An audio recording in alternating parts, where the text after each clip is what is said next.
જમ્મુ કાશ્મીરના ઉરી પહોંચી ABP અસ્મિતાની team ઉરીની zero line પાસે આતંકીઓ કરે છે ઘૂસણખોરી પાકિસ્તાન અવારનવાર સીઝફાયરનું ઉલ્લંઘન કરતી હોવાનું પણ સામે આવ્યું ભારતની તૈયારીથી પાકિસ્તાનના સરહદી ગામોમાં ભયનો માહોલ જોવા મળી રહ્યો છે। इस वक्त मैं खड़ा हूं जीरो लाइन पर। जीरो लाइन यानी भारत पाकिस्तान सीमा की वो लाइन जिसके एक तरफ भारत आता है तो दूसरी तरफ पाकिस्तान। अब उरी सेक्टर में आने वाली ये जीरो लाइन है। उरी ये नाम अपने देशवासी या सभी लोग अच्छे से जानते हैं क्योंकि उरी में लगातार भारत पाकिस्तान के बीच में तनाव हुआ तो उसका असर दिखता आ रहा है। अब मैं आपको दिखाऊं, ये जो पोस्ट आप कैमरे में देखेंगे ये पोस्ट है पाकिस्तान की पोस्ट। इस पोस्ट को हाजी पीर पोस्ट कह सकते हैं। हाजी पीर यानी पाकिस्तान के अंदर आने वाला वो पहाड़ या वो जगह जहां से इन्फिल्ट्रेशन बड़ी संख्या में कई सालों से होता आ रहा है। कुछ दिन पहले भी इसी हाजी पीर रेंज से 2 आतंकी भारत आने की कोशिश कर रहे थे और भारतीय सेना ने उनको न्यूट्रलाइज किया। तो हाजी पीर पोस्ट यहां पर आप देख रहे हैं और मेरी दाईं तरफ अगर आप देखें तो मेरी दाईं तरफ अगर कैमरा हम पैन करेंगे तो ये पूरा पाकिस्तान है। हाजी पीर की ये जगह है। हाजी पीर 1965 की जंग में भारत ने अपने पास कैप्चर किया था, अपने वहां पर भारत के अंडर में वो आ गया था। लेकिन बाद में ताशकंद एग्रीमेंट के बाद भारत ने ये हाजी पीर पोस्ट दोबारा से पाकिस्तान को दे दी और उसी की मार उरी झेल रहा है। पीर पंजाल के जंगल ये पूंछ से होते हुए यहां तक फैले हुए हैं, कई सैकड़ों किलोमीटर पर फैले हुए हैं। और पहलगाम हमले के दौरान जो आतंकी आए थे, बताया जा रहा है कि वो पीर पंजाल के जंगल से ही पहलगाम तक पहुंचे थे और फिर उसी के रास्ते वो वापस चले गए। नुमान, सबसे पहले आपको जानना चाहूंगा, जीरो लाइन इसे हम कहते हैं, जैसा मैं बता रहा था, क्या मैं सही बता रहा था? अगर आप भी हमारे दर्शकों को बता पाएंगे कि उरी की ये जीरो लाइन कहाँ से पहुंचती है, कैसे पहुंचती है? बिल्कुल, ये आप देख सकते हैं, ये हाजी पीर सेक्टर इसे कहा जाता है। ये उड़ी में है। तो यही जीरो लाइन है। यहीं से जो शेलिंग वगैरह होती है तो यहीं से होती है। यहीं से होती है। इन्फिल्ट्रेशन की भी यही कोशिश होती है? हाँ, यहीं से होती है। कुछ दिन पहले हमने सुना था यहाँ से कुछ इन्फिल्ट्रेशन हुई थी यहाँ से। न्यूट्रलाइज किया? जी, उसमें 2 हमने सुना था, 2 को मार गिराया यहाँ पे। तो आपने भी शेलिंग, तोपें, बॉम्ब चलते हुए सब देखा है, उसको महसूस किया है? हमने तो कुछ साल पहले देखा है, लेकिन हमसे जो हमारे बुजुर्ग वगैरह हैं उन्होंने बहुत झेला है। यहाँ पे बहुत शेलिंग होती थी, नुकसान होता था हमारे घर वालों को और मकान वगैरह, लाइफ का डैमेज होता था, तो बहुत ज़्यादा परेशानी होती है। पहलगाम हमले के बाद में दोबारा से जंग के हालात बने हैं, तो उरी में क्या माहौल है? उरी में बहुत डर का माहौल है क्योंकि तब से यहाँ पे एक तो बॉर्डर है, हम सब बॉर्डर के लोग हैं, डरते हैं यहाँ पे कभी भी शेलिंग हो सकती है, तो बहुत ज़्यादा डरे हुए हैं। माहौल बहुत ज़्यादा डरा हुआ है। लोग तो आते होंगे, मतलब आते हैं वाघा बॉर्डर से। और जब यहाँ पे पहले यहाँ पे कमान अमन सेतु से बस चलती थी तो तब यहाँ लोग आते हैं, लेकिन अब वो बंद हो गई है बस। मैं कह सकता हूँ 3 तरफ से पाकिस्तान से घिरा हुआ है और यही वजह है कि उरी के लोग लगातार दहशत में रहते हैं कि अगर इस तरह के हालात बने तो उनको उसकी मार झेलनी पड़ेगी। और आज की स्थिति भी वैसी ही है। उरी में आज जीरो लाइन पर जहाँ मैं खड़ा हूँ वहाँ पर फिलहाल अमन शांति है। सीज फायर की वजह से कोई शेलिंग, कोई फायरिंग नहीं हो रही है। जो बातें आ रही थी कि 3 दिन पहले फायरिंग हुई, ऐसा फायरिंग नहीं हुआ। अभी यहाँ पर पूरी तरह से अमन शांति है और उरी के लोग यही चाहते हैं कि जीरो लाइन में जंग ना हो और भारत सरकार कोई ऐसे फैसले ले जिससे बदला भी लिया जाए और उन्हें किसी तरह की दिक्कत ना हो। कैमरामैन दीपेश महाजन के साथ Ganesh Thakur, ABP news, zero line, Uri. Jammu काश्मीરના ઉરી સેક્ટરમાં પહોંચ્યું એબીપી અસ્મિતા। ઉરીની ઝીરો લાઇન પાસે આતંકીઓ કરે છે ઘૂસણખોરી। પાકિસ્તાન વારંવાર ઉરી સેક્ટરથી કરે છે સીઝ ફાયરનું ઉલ્લંઘન। ભારત પાકિસ્તાન सीमा पर ઉરી સેક્ટર ઉપર પહોંચ્યું એબીપી અસ્મિતા।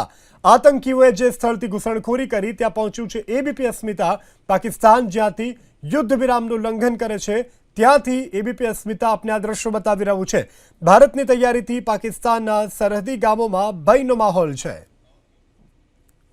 इस वक्त मैं खड़ा हूँ उरी सेक्टर के जीरो लाइन पर।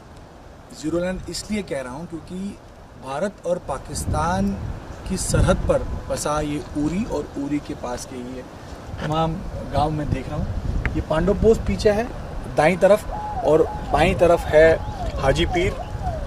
अब उरी इस नाम से पूरा देश वाकिफ है, क्योंकि उरी ने इतना कुछ झेला है, इतनी मार झेली है भारत पाकिस्तान के बीच की अंदरूनी लड़ाई के चलते कि उरी आज भी उस सदमे से कई बार उभर नहीं पाता। उरी क्या सोचता है आज के हालात पर, ये बात करने के लिए मेरे साथ मौजूद हैं हाजी अब्दुल रशीद साहब, जो कई सालों से और कई जंग कह सकते हैं या कई इस तरह के हालात से गुजरे हैं।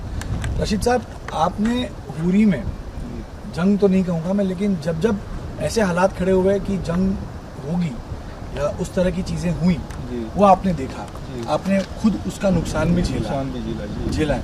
आप इसको कैसे बयां करेंगे? हम तो ये चाहते हैं कि जंग नहीं होनी चाहिए, अमन होना चाहिए, शांति होनी चाहिए, क्योंकि इसमें जंग से दोनों ममालिक में सिविलियन ही मारे जाते हैं, फौजी भी मारे जाते हैं, सिविलियन भी मारे जाते हैं, और हमारा बहुत बड़ा नुकसान होता है। इस वक्त के जो हालात हैं, इस वक्त हालात ऐसे हैं कि तशवीश है लोगों में। जब से ये कांड हुआ है पहलगाम का, तब से यहाँ लोगों में बहुत तशवीश है, घबराहट है कि कब क्या हो जाए। लोग नहीं चाहते हैं कि जंग हो, हम अमन और शांति चाहते हैं। हाजी साहब, उरी ने बहुत झेला है। आपने खुद मुझे आप बता रहे थे कि आपका घर भी तोप से उड़ा दिया गया था। क्या क्या चीजें झेली उरी ने इन हालातों के चलते? बहुत दुख झेले, बहुत लोग घर बार छोड़कर चले गए, बहुत तकलीफें उठाई।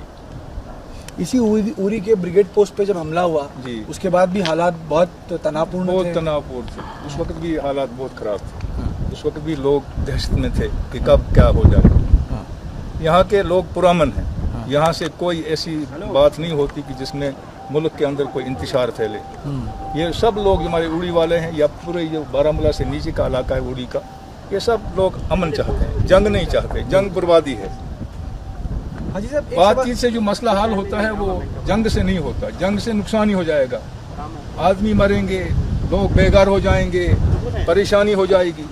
वो लोग नहीं चाहते, अमन चाहते हैं। हाजी साहब, 1965 में के जंग में हाजीपीर अपने पास या भारत के पास जी हाँ आया। ताशकंद एग्रीमेंट के बाद ये हाजीपीर दे दिया दे दिया गया। गया। अब मुझे कई उरी के लोग कह रहे थे कि हाजीपीर देना उरी के लिए बहुत बड़ी समस्या बन गई थी, क्योंकि उसी वजह से बहुत कुछ उरी ने झेला है। उसी वजह से, क्योंकि बॉर्डर नजदीक हो गया है ना। अब यहाँ से आप जो नीचे है ब्रिज है, इसको नंद सिंह ब्रिज बोलते हैं, इसके आगे 2.5 किलोमीटर बॉर्डर है। जितना ये पूरा इलाका है मोहरा बोनियार तक, ये रेंज में है। पाकिस्तान का सब फायर इधर आता है, बड़ा फायर भी आता है और छोटा फायर भी इस नंद सिंह तक आता है। तो पूरे लोगों में तशवीश है इस बात। तो हाजीपीर नहीं देते तो सही रहता है आपको लगता है? हाँ, बॉर्डर दूर हो जाती, और पूंछ भी नजदीक हो जाता, पूंछ भी नजदीक हो जाता है। आपको बिजनेस करने में भी बहुत फायदा होता। हाँ, बिजनेस में भी फायदा होता है। लोग भी आते, बहुत लोग यहाँ भी से आते घूमने जाते, हाँ, पूरी देखने बिल्कुल, आते हैं। बिल्कुल आते, बिल्कुल बिजनेस में भी फायदा होता है। लेकिन हालात तो हाजी साहब पूरे देश चाहता है जंग हो, लेकिन आम कश्मीरी तो ये कंडेम करता है, जिन्होंने पहलगाम हमले को कंडेम किया। ये सब भी कंडेम करते हैं, क्योंकि हमारे कुरान में लिखा है कि एक आदमी का कत्ल पूरी उम्मत का कत्ल है। हमारे कुरान में ये लिखा है कि अगर किसी आदमी को आप कत्ल करेंगे, वो एक आदमी का कत्ल नहीं है, वो पूरी उम्मत मुस्लिमा का कत्ल है। लिहाजा हम ये नहीं चाहते, जो कुछ हुआ है हम उसकी मजम्मत करते हैं। ऐसा नहीं होना चाहिए हम, क्योंकि हमने देखा छोटे छोटे बच्चे थे, उनके वालिद गुजर गए, उनकी बीवी बेवा हो गई, वो किस परेशानी में घर पहुंचे होंगे, क्या देखा होगा। वो खुशी देखने के लिए आए थे, वो यहाँ से गम लेकर चले गए। हम इसके लिए उस जो उन्होंने कांड किया उसकी हम पुरजोर मजम्मत करते हैं। लेकिन आप भी डर के साए में जी रहे हैं अभी जंग, क्योंकि पहली मार तो आप पर पड़ी। डर के साए में जीता है। आप ये कहेंगे कि मैं जहनी तौर पर परेशान हूँ, मैं ज़ाती बात करता हूँ। मुझे रात को नींद नहीं आती है कि कब क्या हो जाए। छोटे छोटे बच्चे हैं जी, घर में बैठे हैं, घर मुश्किल से बनाया है।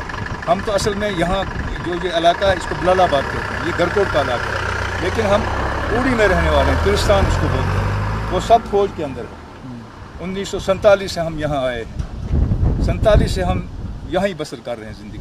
थोड़ा सा जगह ली है, उसमें मकान बनाए हैं और अपनी ज़िंदगी के दिन गुजार रहे हैं। हमारा जितना ज़मीन है वो सारा आर्मी के अंदर है। जब जब जंग हुई तब तक उड़ी वालों को परेशानी उठानी पड़ी, बहुत परेशानी, जहनी तौर भी माली तौर भी नुकसान हुआ, और उससे उभरने में भी बहुत टाइम लगता है। उससे उभरने में भी बहुत टाइम लगता है।